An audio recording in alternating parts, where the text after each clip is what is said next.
guys, and how's it now? Is it better? Is it better if I turn my microphone on? Awesome. Okay, so it looks better now. I was a bit worried. Fine. So I want to welcome you in my living room. So this has been my office for the past couple of months. From mid-March, we all went on lockdown and on home office, and we got quite used to it. So doing a lot of workshops, a lot of webinars, a lot of projects from our living rooms. So welcome. Please, while we wait for a couple more people, because we have 300 people registered for the workshop, for the webinar, sorry. While we wait, there are two questions that we're asking you, and you can find those questions below the screen. If you scroll down a bit, there is a tab polls, and please answer me so that I know what you do and how much you know about behavioral economics. So please feel free to vote so that I can shape my presentation a little bit better to your background, to your level of behavioral knowledge. And also, please let me know, where are you from? We are broadcasting from Bratislava, Slovakia. So where are we broadcasting to?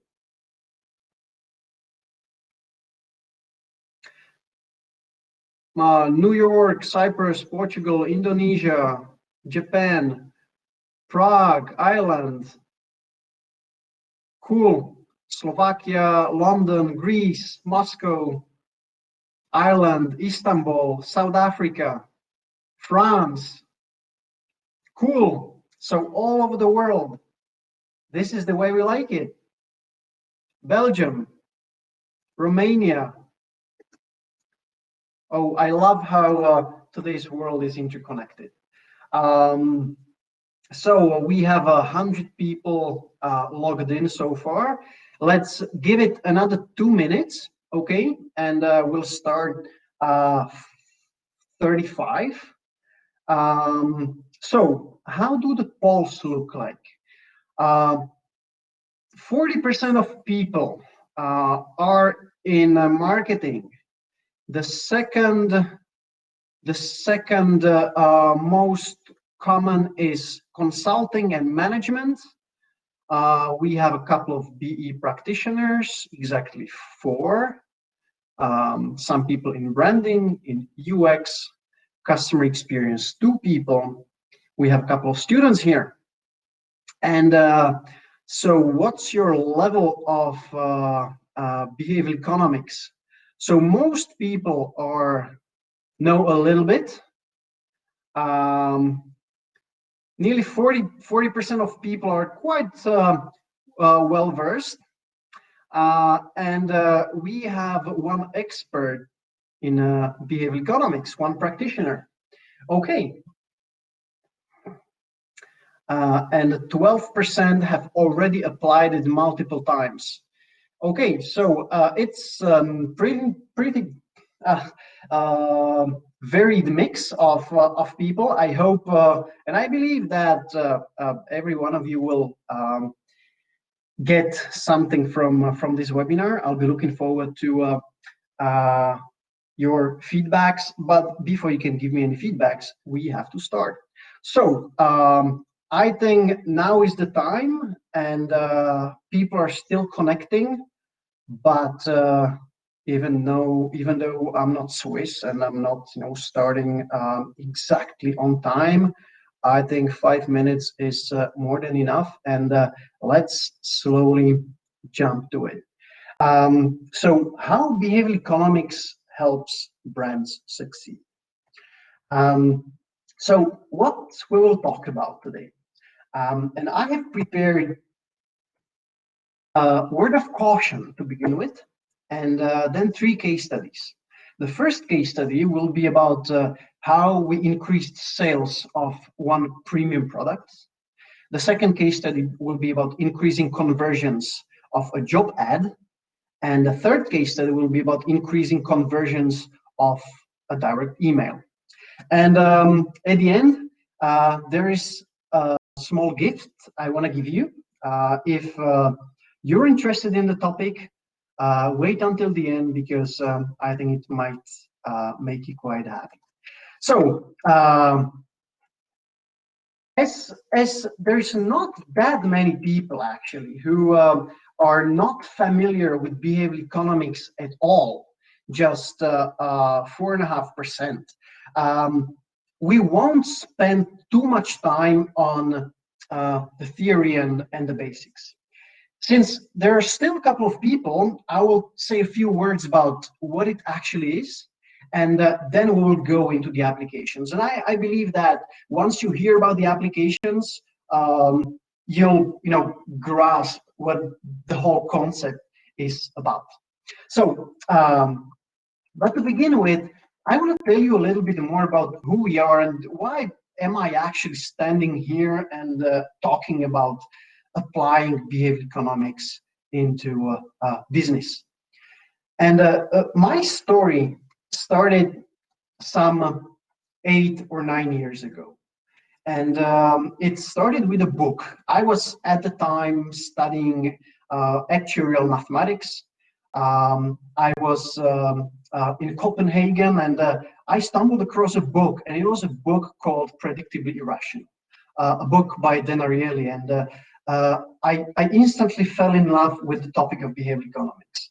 And then for many years to come, I would spend all my free time studying behavioral economics and basically reading everything I can get hold of.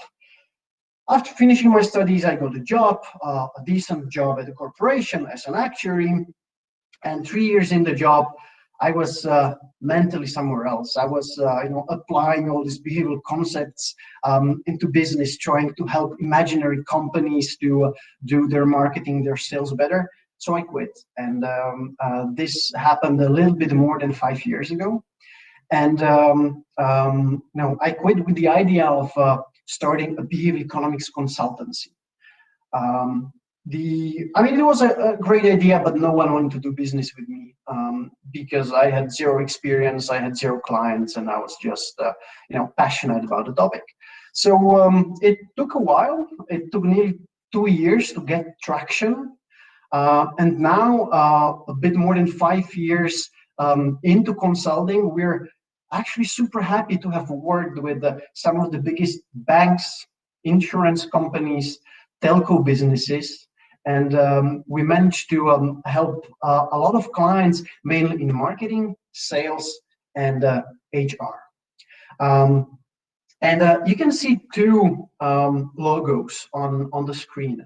The one on the left is MINDWORX Consulting, and the one on the right is MINDWORX Academy. Because 2.5 years ago, roughly, we had this idea that since people really like sitting in our workshops, sitting in our seminars, why not to take this online, and why not to teach people online? And so we worked really hard over 2 years, and we recorded this masterclass in 4 different parts of the world, and managed to convince the biggest names from the field to get on board and to create this masterclass with us. And last year in spring, we launched Behavioral Economics and Psychology in Marketing. And I guess most of you probably know us through Behavioral Economics and Psychology in Marketing, the masterclass. And that's why I will spend most of today showing you more about the consulting part of the business. So let's jump into it, and let's begin with what to be careful about. You shouldn't jump to solutions. As simple as that. What do I mean by jumping to solutions? Well, it has happened to us a lot of times at the beginning.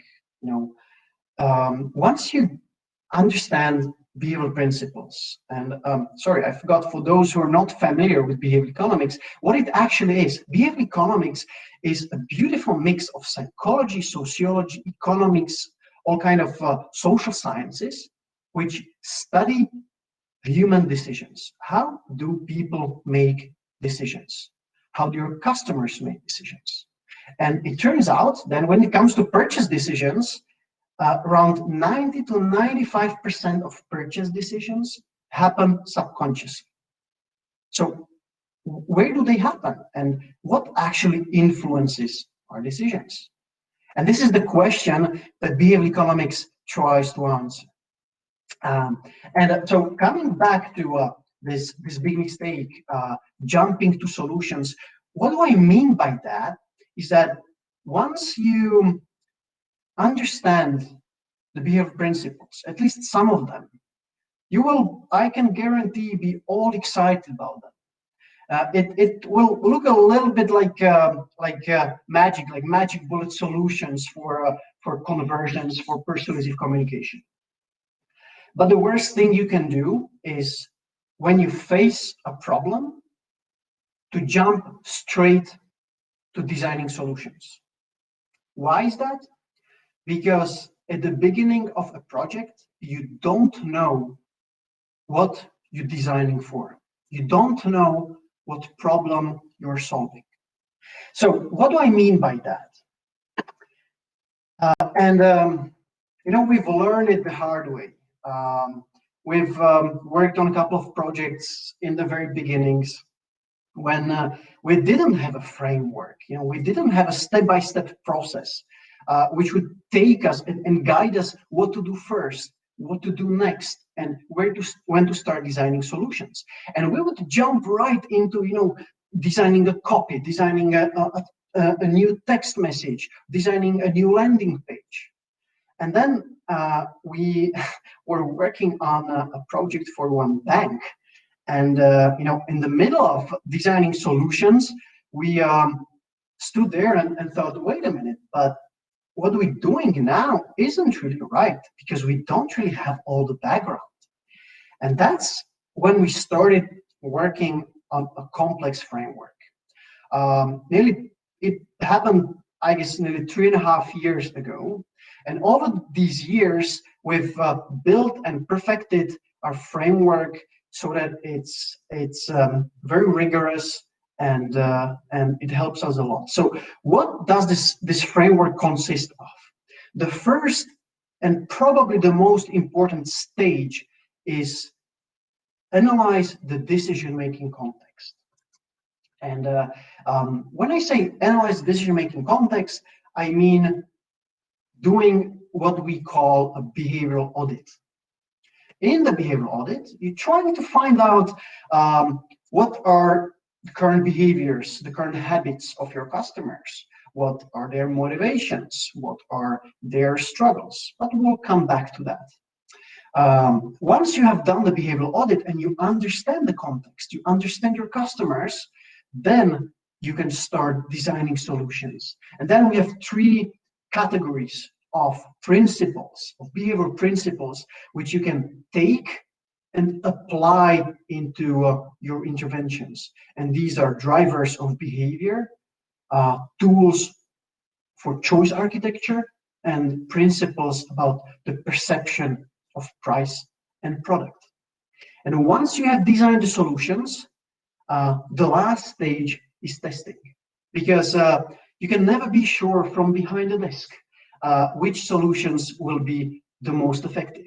So this is in brief a framework we designed, but I don't want to spend much time on the framework. Just remember, don't jump to solutions before you have understood what is actually the problem that you're solving.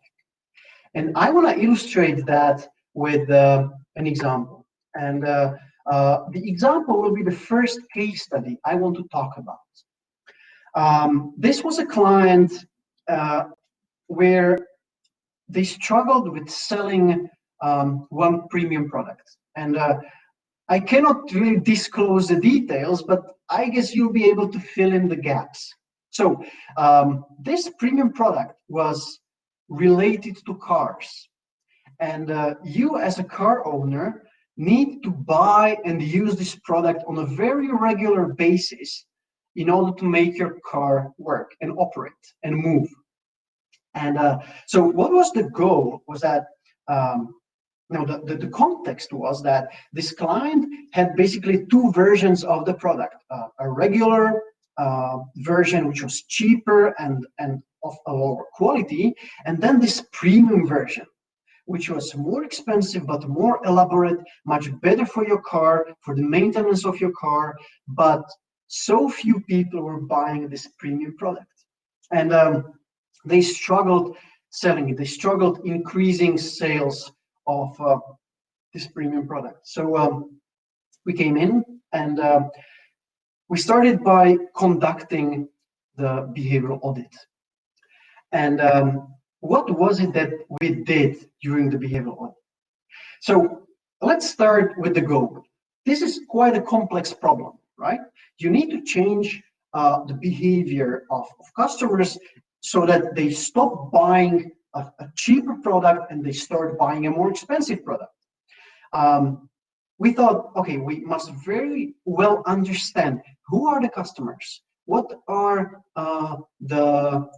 is the segmentation, what are the customer groups, what are the current habits of my customers, what are their motivations, what are the barriers which stand in the way, and how we performed the audit was by doing several things, and one of them were observations. So we stood in the gas stations and we observed dozens and dozens and dozens of customers coming in, getting out of their cars and buying this product. We were looking at what they are looking at, what are they reading, where do they stop, how does their decision-making process look like? Because we all know it, when you ask a customer, they will often tell you a story, which is far from the truth. So asking customers is not always the best idea. So observing them very often can be very enlightening, because they're not aware that someone is watching, so they behave very naturally. We interview the staff, we interview the customers, we digged into data, and we also did a survey. And all this gave us a great idea about what are we actually dealing with and what is it that we need to change. And I'll come to that just in a second. But before that, I want to tell you one very important finding, which in my experience, many companies, many marketeers, many salespeople often forget. When you want to change someone's behavior, you need to tackle two aspects. The first aspect is motivation, and we all do that. You know, when you want to persuade someone, you keep talking about the benefits, about how awesome your product is, how good the price is. But very often this is simply not enough. Why isn't it enough? Because we have forgotten about the second aspect of changing human behavior. And the second aspect is removing friction. If I want someone to do something, I must make it as seamless as possible. And very often the friction, the barriers which stand in the way are not some physical barriers, or it's not that for example, online process would be too complicated. It is very often psychological. It can be, for example, uncertainties. If I'm not sure about something, if I'm not sure what the product or what the service will do, how exactly it works, how I can get rid of it, I will never buy it. So this is very important to understand. You can have 100 benefits of your product or your service, but if there is one uncertainty and you don't remove this uncertainty, people won't buy from you. So, and why am I talking about this? I'm talking about this because We, in the behavioral audit, focused exactly on the reasons why not, why people are not doing what we want them to do. And these are a couple of things which we found out. First of all, we figured out that there were several behavioral target groups. We could divide customers, the hundreds of thousands of customers, into 4 behavioral groups. Why do I say behavioral? Because at the end of the day, I don't care whether my customer is a 65-year-old woman or a 20-year-old boy, if they behave in the same way, right? So what I'm interested in is their behavior.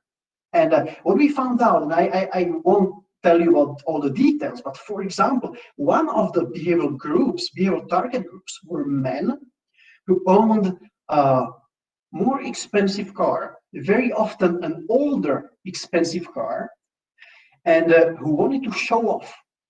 So if they bought this premium product, their main motivation was to show off, to show the world that they can afford it. And you can imagine that communication towards this group will be very different from the communication to, for example, a second target group, which were women. And we found out that women are much more prone to accepting advice from someone they perceive as an authority. So you have these 2 target groups, and altogether there were 4. You have these 2 target groups towards which the communication must be very different if you want to be persuasive. The second thing we found out was negative social proof. Many people thought that no one was buying the premium version of the product. And if we think that no one is buying it, we won't buy it either. So this was another indication what we had to do. We had to change the perception. We had to show people that many others are already buying it. Next, there was a fear and uncertainty because there were a lot of myths and lies around this premium product. For example, people thought or they heard that the premium product couldn't be used with older cars. And so if I own an older car, I will definitely not buy the premium product if I think or I've heard somewhere that it might harm my car. So I'll definitely not go for it. So this was another indication what we had to do. We have to remove these lies and these myths because by so doing, we would remove all the uncertainties. Next, there was a very bad perception of price.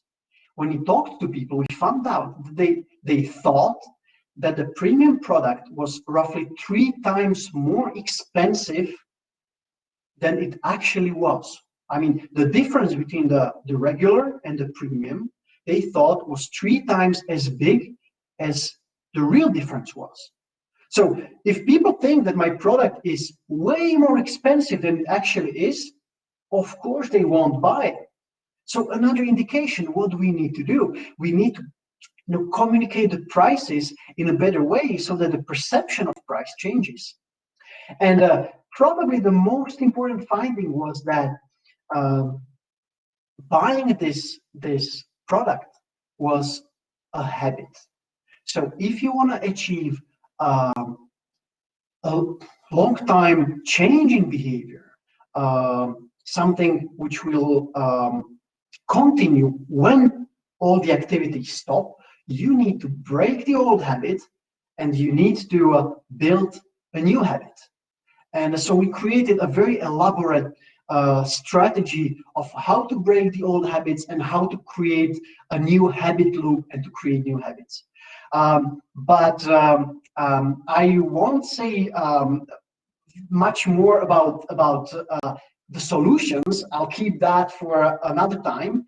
And I will now jump to a second case study, which will talk more about the solutions. So the first one was mainly to tell you and to illustrate how extremely important it is to do the behavioral audit.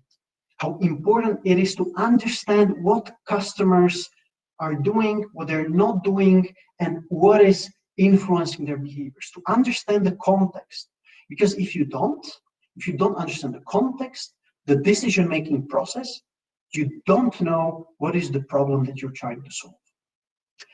And the second case study will be about increasing conversions of a job ad. And this was a telecommunications company who struggled to hire people as call center agents. For many months, they have struggled to fill in these positions. So they came to us and they asked us to help them redesign their job ads so that they attract more people.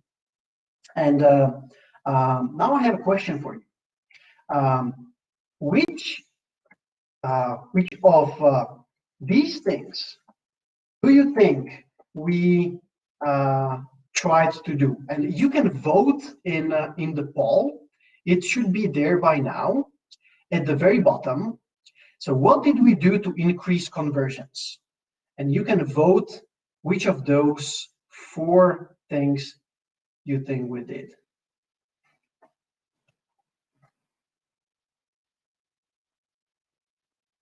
Please go ahead, vote. Let's wait a little bit so we can see a strong social proof for the first and the third.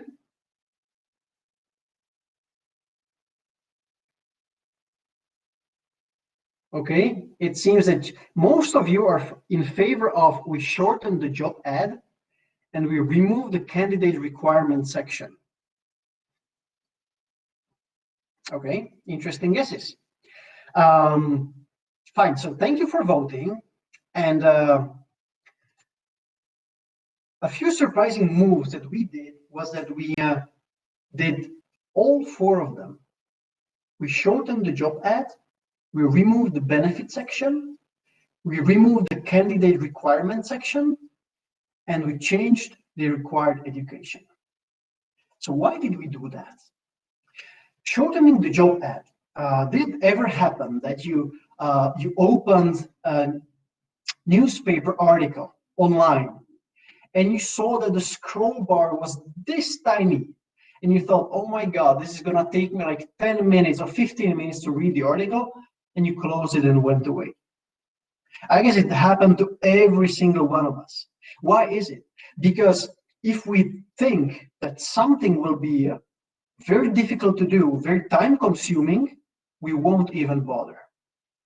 And this is what we want to avoid here. So if someone sees a very long job ad, it might seem discouraging. So we shorten it. The second point, and I guess no one voted for the second option, removing benefits or the benefit section. Why did we do that? Well, because as a call center agent, you don't have that many benefits, right? And the company still tried to communicate something. And they came up with, I think, 5, 6, or 7 benefits that the call center agent would get. But at the end of the day, they were extremely weak. And we told them, you know, guys, if you give a lot of, excuse this expression, but a lot of shitty benefits, you know, 3 shitty benefits don't add up into 1 good benefit. They simply overload the person, and they communicate that we actually have nothing to offer.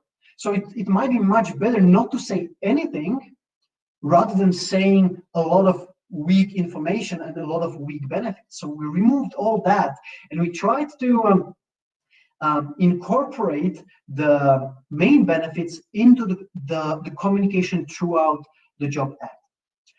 We removed the candidate requirement section. Why? Because research shows that when an average woman looks at a job ad, she feels like she needs to fulfill 100% of requirements in order to send her CV. when an average man looks at a job ad, he feels like he only needs to fulfill roughly 60% of the requirements and he will send in the CV. What does it mean? It means that if we have some stupid candidate requirements, we can discourage a lot of, in this case, a lot of women or a lot of people who might not be as confident as some other people who don't really care whether they fulfill it or not. So we made sure to remove all the requirements because we thought that by communicating what the person would have to do on the job, we would create a natural selection. And we changed the required education because, you know, to become a call center agent, you don't need a PhD. You don't need necessarily to be university educated.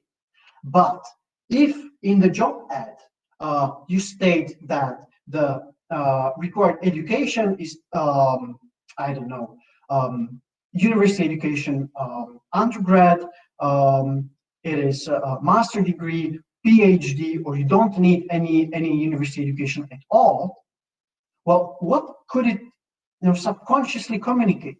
If I don't have university education, I see that also some university educated people are welcome to join or to apply. I'll feel like, okay, it's probably a little bit tough and I don't stand a chance competing with people with university education. And again, we might discourage people from sending in their CVs. So if you think about these four aspects, they all revolve around how can we discourage people from sending their CVs? And if you think back to the slide with the rocket, changing people's behaviors has two components: increasing motivation and decreasing friction. Decreasing friction meaning removing all the reasons why not. This is exactly what we did here. So we removed all the possible frictions. And so besides doing that, we used a couple of behavioral principles. First of all, we looked at uncertainties. So what exactly are the uncertainties when you look for a new job? When you think about applying for a position of a call center agent?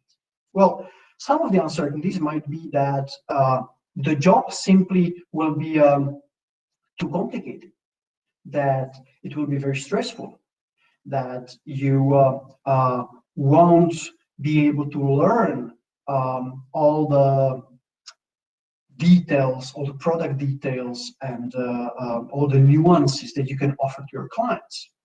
So we thought, okay, we have to remove these uncertainties.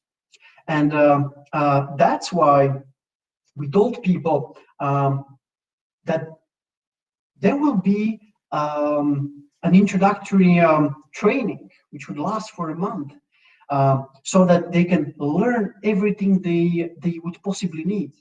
And they don't need to worry because the pace of the training will be adjusted to their needs. And then we thought, and we also talked to other call center agents, and we found out that people might have another uncertainty. Will I be paid while I go to this month-long training? So we had to, we put it in the job ad. No worries, you will be paid while you learn. And this brings me to the second point, social proof. When customers face uncertainty, one of the best tools is to use social proof, to show them what other people similar to them have done before them. So what we did was that we spoke to other call center agents and we asked them for testimonials. And we put into the job ad one testimonial which said something like this: when I was applying for the position, I was a little bit afraid. I didn't know if I would fulfill the requirements, and if I would be able to perform the job. But now I'm very happy I applied because my team is great, and so on and so on. Why was this very important? Because by saying that when she was thinking about applying, she had some uncertainty, she was afraid. The person who is reading the job ad feels like, exactly, this is what I am living through. And since we created this kind of similarity, what followed in the testimonial was perceived as much more truthful and much more relevant for the person reading the job ad. And the third thing we did was framing. Framing is extremely simple, but kind of difficult. Because, and I'll give you one example from this job ad. We told people that they would have a fixed 8-hour work day. And so if you stop there, it's a fact, right? It's a factual information. But everybody can interpret the information, understand the information in a slightly different way. If I'm a more negative person, I can think, okay, so it's a strict 8 hours, and if I come 2 minutes late, it will be a huge problem, and it will be very strict and absolutely no flexibility, right? This can be one interpretation. But we didn't want people to think about the negative stuff. We wanted them to think about the positive stuff.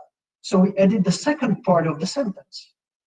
You will have a fixed 8-hour workday so that you can plan your free time easily. And suddenly the whole information becomes very positive, right? So, and there were, of course, a couple more things we did in the job ad, and the result was that 3 times as many people applied for this renewed or restructured, rewritten job ad compared to the old job ad. And what was even more surprising was that the people who applied were more qualified and were better candidates. So this for me, and I very much hope so for you as well, is an amazing example how just by changing the context, just by changing the perception, because we didn't change the job, we only changed the description, we could change people's behaviors. We could make 3 times as many people to click the button and send in their CVs. And this is bringing me to the fourth case study, which is about increasing conversions of a direct email. And this was a project for an insurance company. This insurance company wanted to offer to their clients travel insurance for free for 1 year.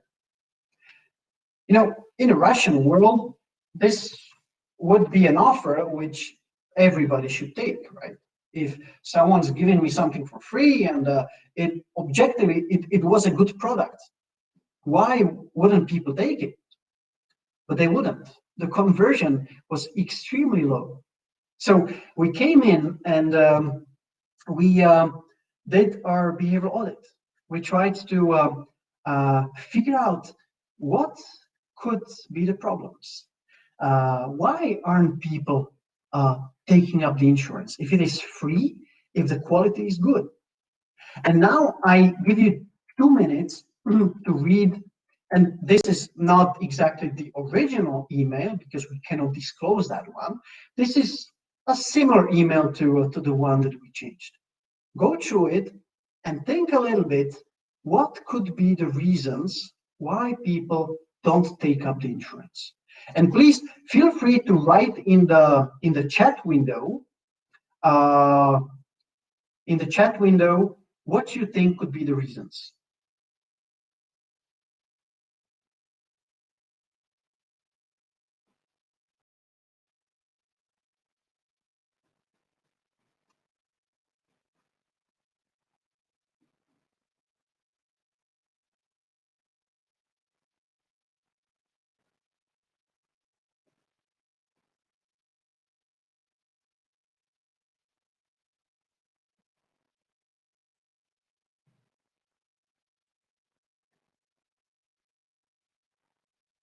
Okay, very, very good answers. Too good to be true. automatic charge after free period, exactly. Are there any branches to visit? Is it a trap? No, it wasn't exactly a trap, but you're right that visiting a branch can be quite a barrier. Barriers to exit, transparency and overload, need to read the document, too much content to process, 6 weeks period, and so on. I forget to cancel. Exactly. These are exactly the reasons why people wouldn't apply or take up the insurance. So, so we have some renewal cancellation, need to read additional document. I can't enter the webinar. You can't enter the webinar. Well, sorry about that. I don't know how to solve that, but you will get the recording into your mailbox after the webinar ends. So let's go back here and let's have a look at a couple of principles we used to increase the conversion. And again, I won't talk about the entire solution because we would spend 1.5 hours just talking about the details. I want to show you a couple of interesting facts and principles we used. And the first one was framing. Once again, if you remember from the job ad, just by adding a second piece of information, the interpretation, we could change the entire feeling. And we did the same here. But what is framing? And I want to give you, to introduce it, an example of a case study which Sam Tatum, the Ogilvy strategy director, talks about in our masterclass, because Sam is one of the speakers or one of the instructors in the masterclass. So what Sam's talk about is a case study they did for Adobe call center. And the problem there was that people would call in to cancel, right? And they struggled to retain and convince them to stay. And as Ogilvy came in and they observed, they listened to the recordings, and they noticed that the most usual question, opening question, was, why are you calling to cancel the subscription? Now, it sounds very reasonable. So I want to find out what's happening, what's going on, why do you want to cancel? But at the same time, if I make someone state out loud their reasons why they want to cancel, they will feel much more committed to actually canceling. This is a principle called commitment and consistency. And the moment Ogilvy guys figured out that there was this principle of commitment and consistency actually playing against them, they changed the opening sentence or the opening question. And what they started asking from this moment on was, why did you decide to join Adobe in the first place? And they let people tell them the reasons, how they like the product, what were the features that they enjoyed the most, how they trusted the brand, and so on and so on. And the feedback of the call center agents was that suddenly the communication changed, and it was suddenly much more friendly. And the result was an 8.8 increase in retention just by changing the opening question. So this is the power of framing. And now if we come back to our example, this is probably the sentence which is the deal breaker in the email. After the first year, your insurance will automatically renew for $21.60. This is objectively a negative information. So we thought, and this was a project which on which my colleague Mike and Roman worked mostly. Mike, by the way, thank you for assisting me with this webinar. Mike is in the background, changing the view and everything. And they came up with a great framing, how to turn this negative information into a positive information. And they added simply this. After the first year, your insurance will automatically renew for 2160, so that you won't need to worry about your next traveling season. And suddenly, the bad information became positive. And it's these tiny little pieces of or tiny little changes which you do to your communication, which at the end of the day will make a much more persuasive message, a much more persuasive, in this case, direct email. So this was framing. The second principle we used was endowment effect. So what is endowment effect? Well, the definition says that once we own something, we value it much more than its objective value. And I give you an example. So imagine, and this was a real case, a real case study from a call center once again. This was a call center of a telecommunications company where people would call and they wanted to cancel their subscriptions. And of course, they tried to retain or save these customers. So they would offer, this was quite some time ago, 100 free minutes. So I would call in as a customer and tell them, hi, I want to cancel my subscription. They would be like, okay, so if you stay, we'll give you 100 free minutes. Do you want to stay? And well, it didn't really work.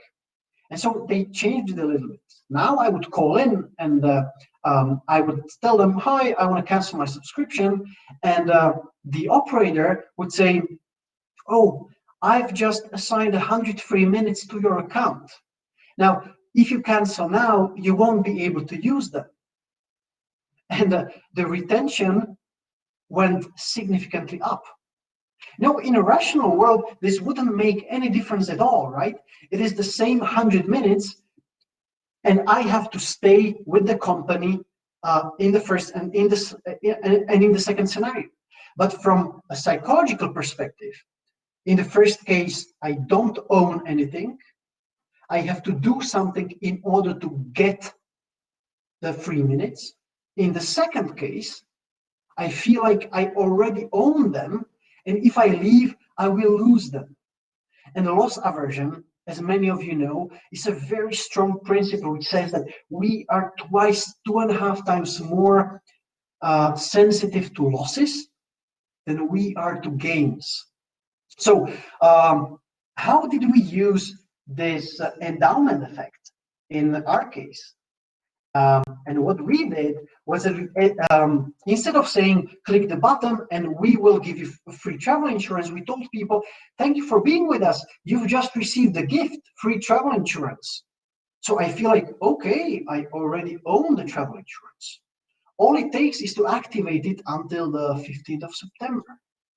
So can you feel the difference? Suddenly people feel like they already own the product, and if they don't activate it, they will simply lose it. So this was the second thing we did. Endowment effect, make people feel like they already own your product or service. This is rather lesser known principle, which many people can't really imagine how to use it in practice. But the truth is that we use it very often. We used it in increasing click-through rates of online ads, 57% increase. We used it in several other projects as well as here. And I'll tell you what was the result of this case study just in a minute. But the most important thing we did was removing uncertainties. And the most important uncertainty, which we found out in the behavioral audit, was something that was already mentioned in the chat window by someone, and it was Well, if I take it now for a year, I will forget to cancel it. So we told people, if you're not interested in the renewal, you can simply cancel it at any branch up to 6 weeks before the insurance expires. Don't worry, you won't forget, because we will send you a reminder well in advance. Basically telling people, hey, don't worry, we'll remind you before your travel insurance expires so that you don't forget. And by basically combining these couple of principles and some more, which I didn't really have the time to talk about, we managed to increase the conversions by 300%. Once again, we didn't change the product. We only changed the context.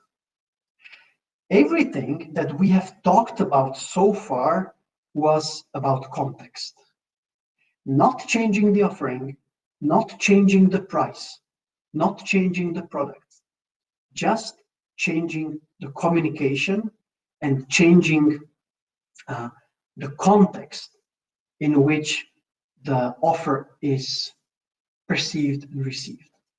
And Rory Sutherland, many of you know Rory. He's the vice chairman of Ogilvy and also one of the speakers in our masterclass.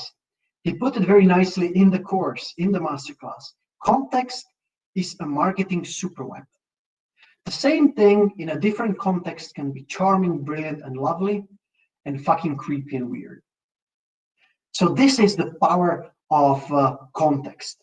And now the question can be, how I now know that the context is very important, that I should play with the context, because that can be more important than giving discounts, for example.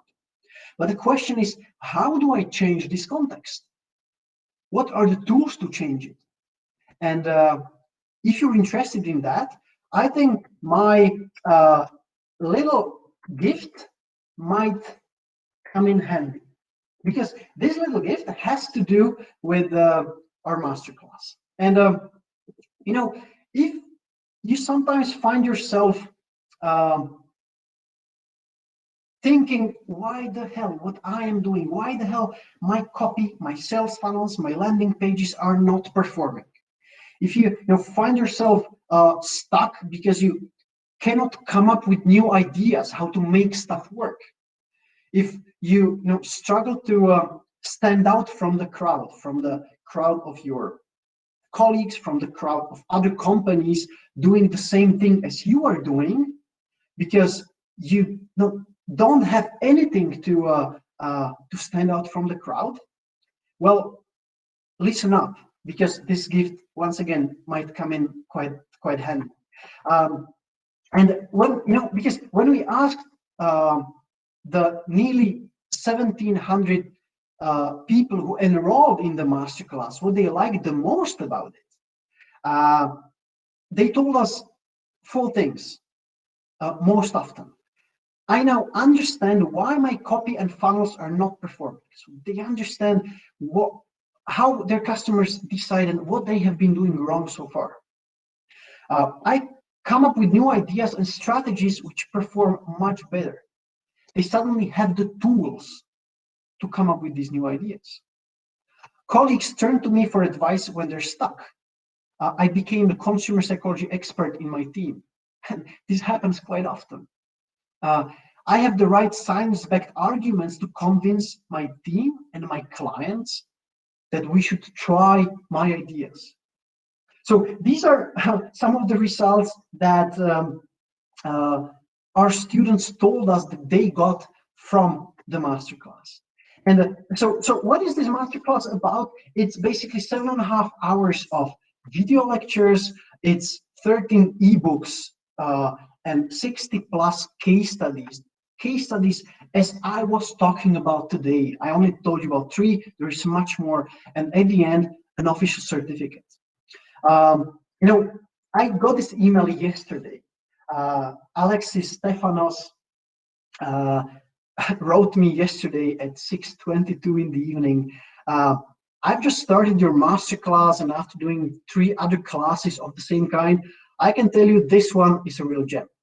from the UX to the value of the content. Thanks for all the efforts of putting that together. Truly appreciate it.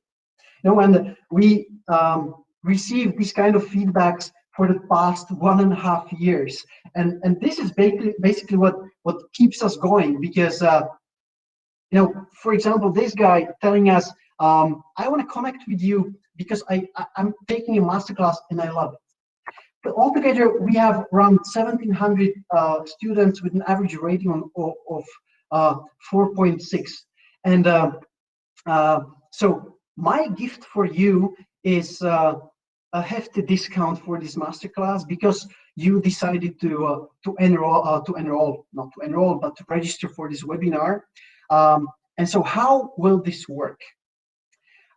If you have a look at the masterclass and you like it, and you get it within the first 24 hours, you get 50% off with the code SAVE50. If you do it on the second day, so within 24 and 48 hours from now, you get a 40% discount, and you have to use the code SAVE40. If you do it on a third day, it's a 30% discount. So this is it. This is my gift for you. If you want to find out more about the masterclass, just go to mindworksacademy.com. Have a look. If you have any questions, just ask me via email, via LinkedIn, ask my colleagues on live chat on the website. And now I'm pretty much done with my presentation, with my sales pitch. And please hit me with your questions. And please don't write them in the chat window. But once again, if you scroll a little bit down where the polls are, you will see a questions tab. And please write your questions there. And I will answer them one by one. Okay, so the first question is, but wasn't giving free call minutes like blackmailing the customer to stay? Well, I wouldn't really perceive it as blackmailing the customer. And I think the question of ethics is very important. But in this specific case, I think it is perfectly ethical, because you're giving the customer something for free. You just frame it in a way that it becomes more effective. So yes, definitely we need to be careful about the whether it's ethical or not. But yeah, in this case, I think it's fine. Also, at our company at MINDWORX, one of my colleagues, Roman, he is the ethical officer for our team, and whenever a new project comes, he needs to give it his approval. So yeah, we try to take care of this aspect as well. How did you get your first few clients? That's a good question. The first few clients, well, I was writing and speaking about the topic a lot. So basically, I spent my first 6 months after I quit just talking about behavior economics and then writing a lot of articles. Then after half a year, we had the first paid workshop. Then I carried on speaking and writing about it for another year. And then slowly some clients started coming. So it was a long journey, which wasn't very profitable at the beginning, I can tell you, but it was definitely worth it, because yeah, I quite enjoy what I do. Hi, where can we download the slides of your presentation? You will get a recording of the presentation, and I'm not sure if you also get the slides. Can you write in the chat window if you also want the slides or the recording is enough, please? Any examples of something that did not work? Yes, actually, it definitely happens, and I don't want to make this sound like the magic bullet solutions. we did a project for a call center, which didn't work. Simply, it wasn't the right fit. Also, when we design interventions, we design not only one solution, right? But we design a couple of versions of the email or of the text message. And sometimes some of the messages simply don't work, and others do. Because what's beautiful about behavioral science, about behavioral economics, is that it gives you these amazing tools which enable you to come up with great ideas which have high probability of working. But we still deal with people, so you can never be sure which of the ideas will really work and will work best. That's why testing is very important. But yes, there are projects which simply didn't work out. How do you brand yourself so that clients really understand what you do? Does business consultant work? Well, not really. And I'll be honest with you. This is what we're struggling with to this moment. How to brand myself or ourselves? We are consultants, and this is, I think, a good branding. But what kind of consultant? Because many people don't know what is behavioral economics, so we very often say like consumer psychology. But what we're doing is that we're producing a lot of content, a lot of case studies, and most clients come to us. We don't really do outbound selling, cold selling.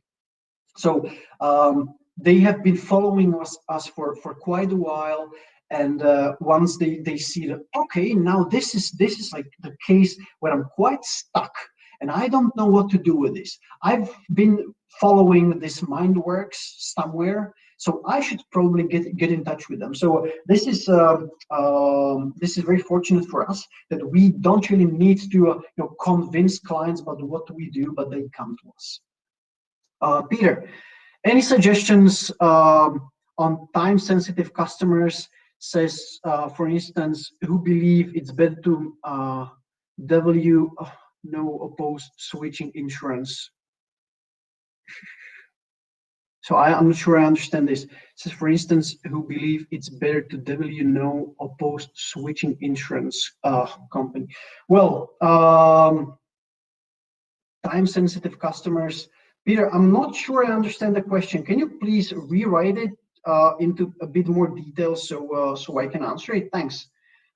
From your experience, which kind of brands, markets are more sensitive to these BE insights and theories? A very interesting question. The fact is that the culture or the market or the product that you're marketing is part of the whole context, right? So you need to take that into consideration. But at the end of the day, it is always a person with their mental shortcuts, with their irrationalities who make a decision. That's why we work with B2C companies, huge corporations with millions of clients, but we also work with B2B companies selling much fewer and much more expensive products or services. We work with retail. We work with the e-commerce. So you can feel that all these setups are very different.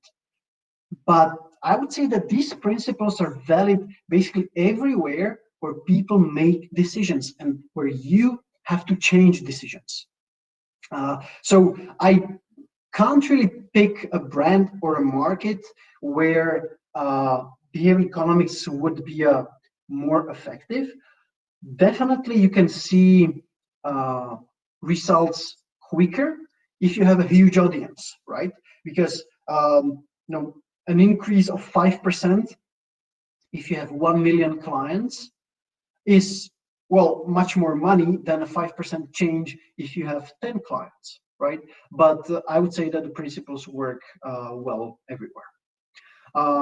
What is your best hope for this session, and what behavior economics actions have you applied to us?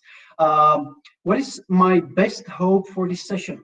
Well, first of all, I hope that you learned something, because I told you that getting positive feedback from people and seeing that they have learned something is very, very nice, and it makes you go on. So this is the first thing. Of course, there's this commercial aspect. I would like you guys to have a look at the masterclass and go and get it. There is a 30-day money back guarantee, so you have nothing to lose. That's for sure. And I'd be super happy if we stayed in touch, because we are now working on a new global project, which I didn't want to talk about, but I'll tell you a few words. It's called insidebe.com. And this should be a platform dedicated to behavioral economics in business. Because I'll be honest, I am a little bit frustrated with how the behavioral world works, because so few companies are sharing their business case studies. You always hear about how people, organizations, consultants, practitioners apply behavioral principles in pro-social projects or in government, but no one talks about the business applications. I truly believe that behavioral economics is an amazing business tool. So I would like you to follow my work if you like what you've heard today, because within a couple of weeks or a couple of months, this project will be out there, and I hope you'll enjoy it. Felipe, how would you differentiate BE applied to marketing and sales, and neuromarketing and neurosales? Well, I don't think that playing around with words is the point here, because the main difference are the methods, how you approach customers, or figuring out what's going on with customers in neuroscience or neuromarketing and behavioral economics, for example. Because in neuromarketing, you're trying to find out what's happening in their brains, right? So which centers light up when they see something. But it doesn't really tell you, so what?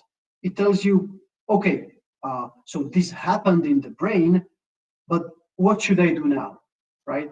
Behavioral economics or behavioral sciences don't really look into our brains. They look more at the behavior. How do we behave? What changes in communication cause what changes in behavior? So I think this is the main difference.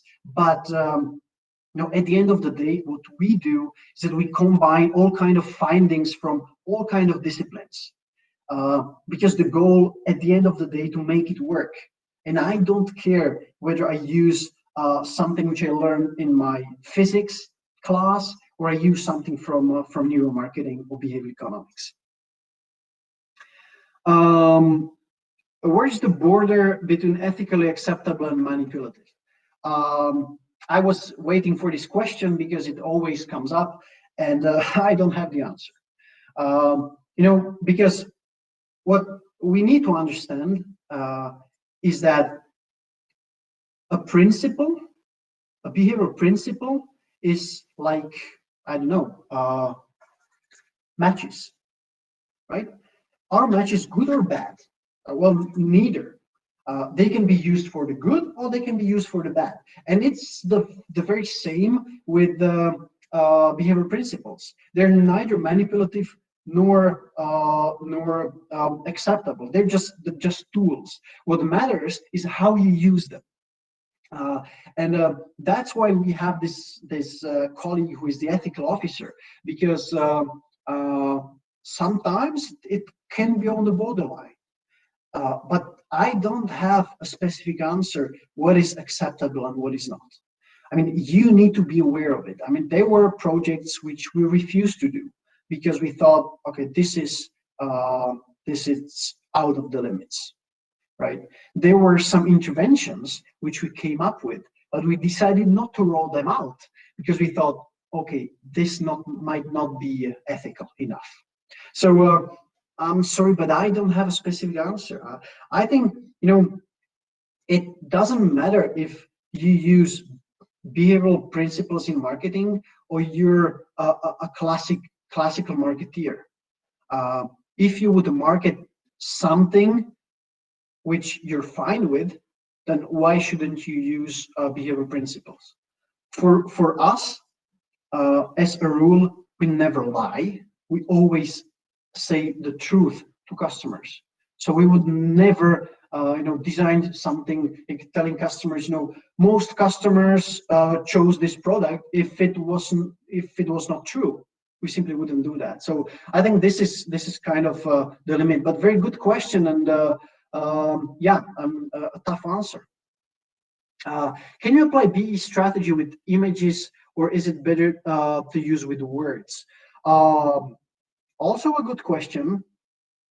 Um, and I think you do both, right? Because a picture creates the entire context. Sometimes skipping a couple of words and putting in a picture can be much more effective. Sometimes scrapping the picture. For example, if you take a direct email, the one that we talked about, this case study. Well, if the direct email starts with a big picture, I mean, what is the feeling that you get from it? Well, this is a newsletter, this is a marketing email, this is a sales email, right? And this is not the feeling that we want to generate. The feeling that we want is that, oh, this is something really serious. That's why I would suggest to remove the pictures from sales emails, for example, not to raise the red flag in customers' minds, because they might think that, okay, this is sales email, I won't even read it. So you can do basically both, and they should work together somehow. Can you tell us how we can use your complete masterclass package in practice? What is your recommendation for first steps with the package? Like, most of us are not professionals in that. Thank you so much. Well, Sarah, this is a masterclass, which basically you sign up or you enroll in the masterclass, and you take the classes at your own pace.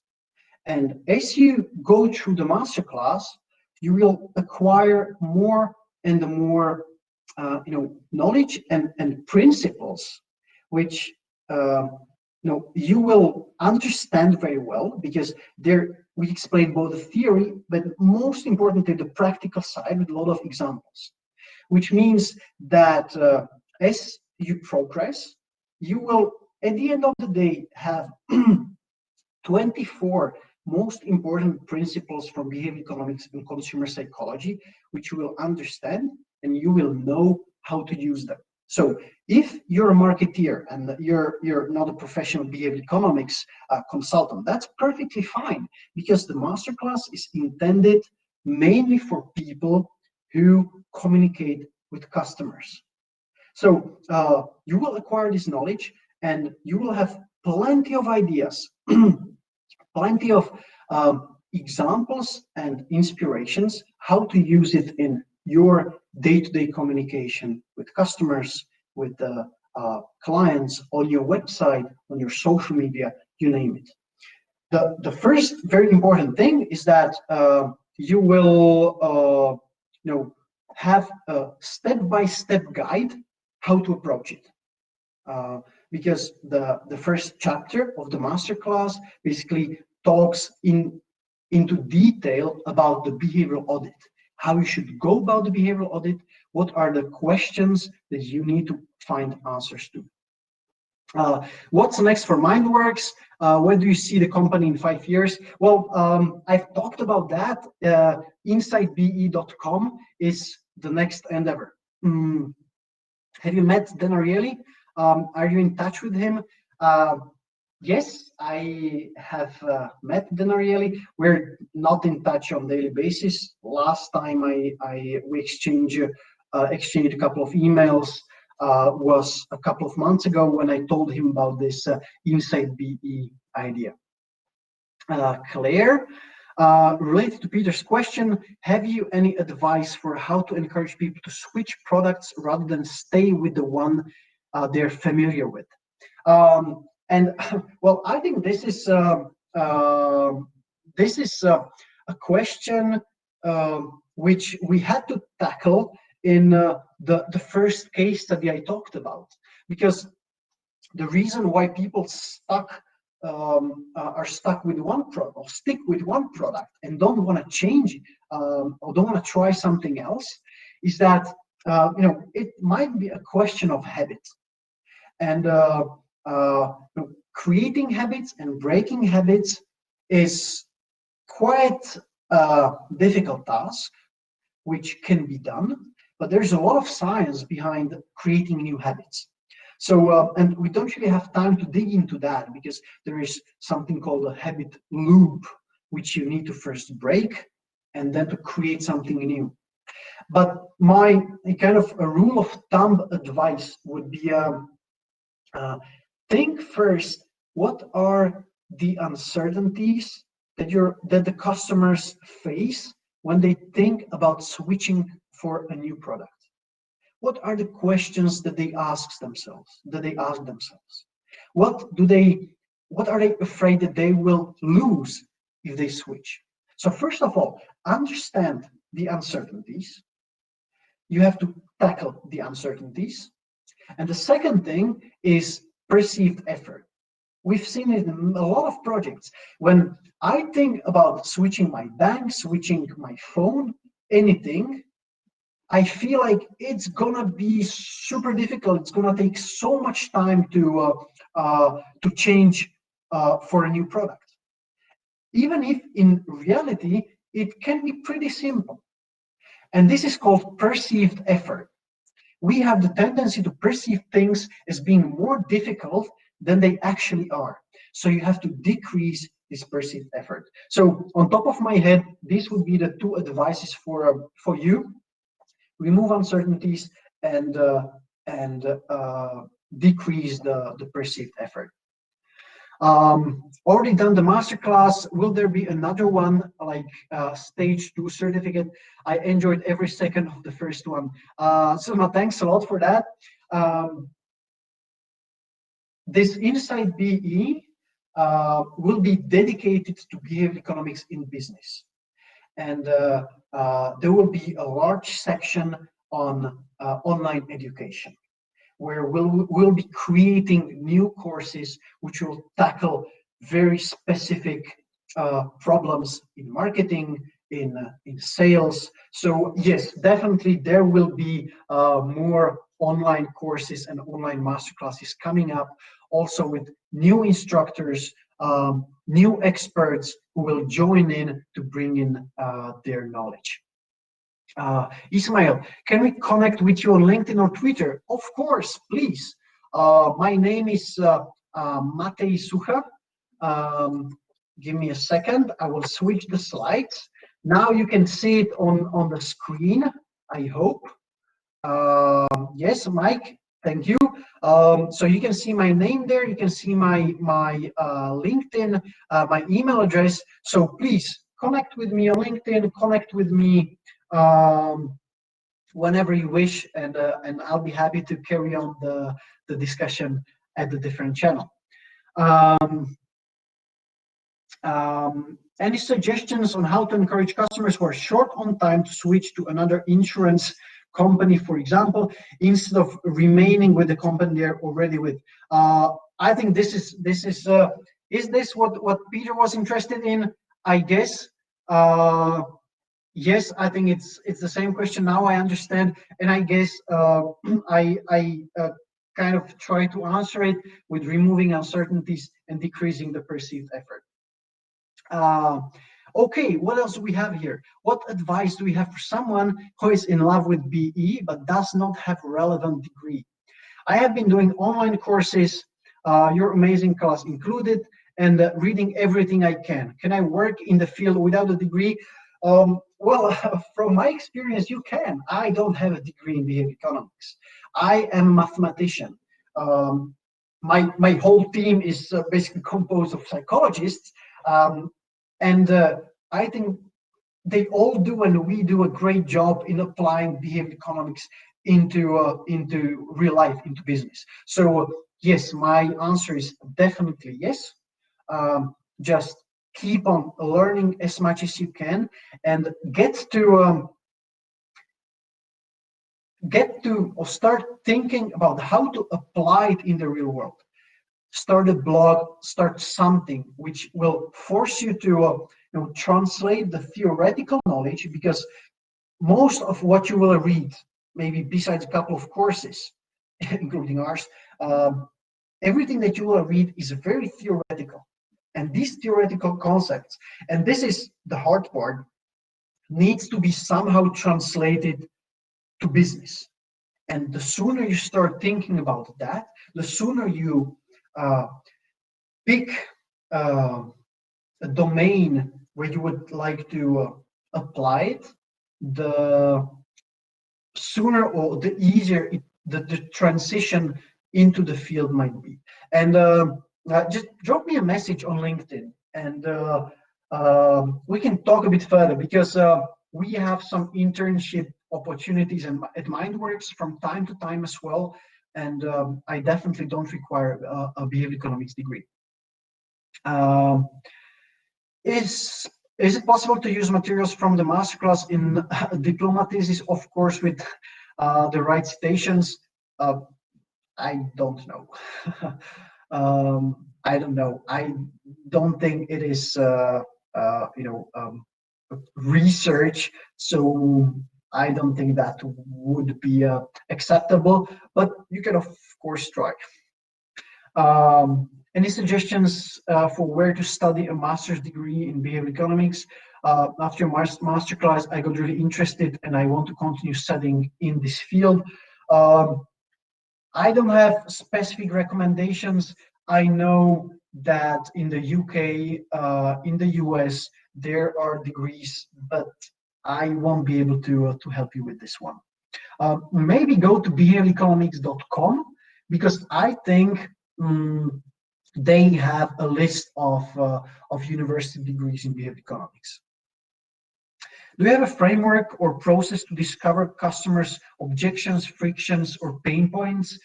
Sites or forums, anything you could recommend? Well, we have a framework, our own framework, which I presented, the ADAPT framework, which is described into more detail also in the masterclass. And well, we have, I think, and the mastermind behind this is Mike, my colleague, who spent dozens of hours, days and days, working on this framework, coming up with all the questions we need to ask, the client, customers, ourselves, and we need to figure out the answers to, in order to figure out exactly what you're talking about: objections, frictions, pain points. So it is quite complex, and honestly, there are quite a lot of frameworks out there, but most of them are quite theoretical. So not sure if I can recommend something which is readily available out there. What is the difference between what is taught in MindWorks and behavior economics? Well, uh, I hope that we manage to teach applied behavioral economics. So, we are not researchers. We are not academics. we apply all these insights and we test all these insights in the real world. So if we want to be successful, we must bring results. Otherwise, companies won't want to work with us. So if you want to learn theoretical or the theory of behavioral economics or behavioral finance, our masterclass is definitely not for you. If you're interested in the applications, in the applied part of it, well, it's then definitely for you, because we teach how to apply behavioral economics, not in a theoretical way, but in a very practical way. And I guess we have gone through all the questions. Well, if there are no more questions, I want to. Oh, there's one more. Matej, congrats for sharing nice stuff. Thanks a lot. That's very nice of you. I'm glad you liked it. So just to wrap it up for the 60 plus people who stayed for the 1.5 hours, it was great talking to you. I'm so happy you had so many questions. If you didn't feel like asking anything in front of others, please write me a message, write me on LinkedIn, write me an email, and I'll do my best to answer. If there's anything I can help you with, recommend some books or anything, let me know. I'll be more than happy to do that. And heads up, there will be more webinars coming up. I was in touch on WhatsApp with Sam Tatum just an hour or 2 hours ago, and probably by the very beginning of December, there will be another webinar with Sam, where Sam will be sharing his case studies and his approach. So thanks a lot, and I wish you a great evening, and hope to see you in the masterclass and see you around sometime. Take care, and good luck applying all the behavioral stuff. Bye.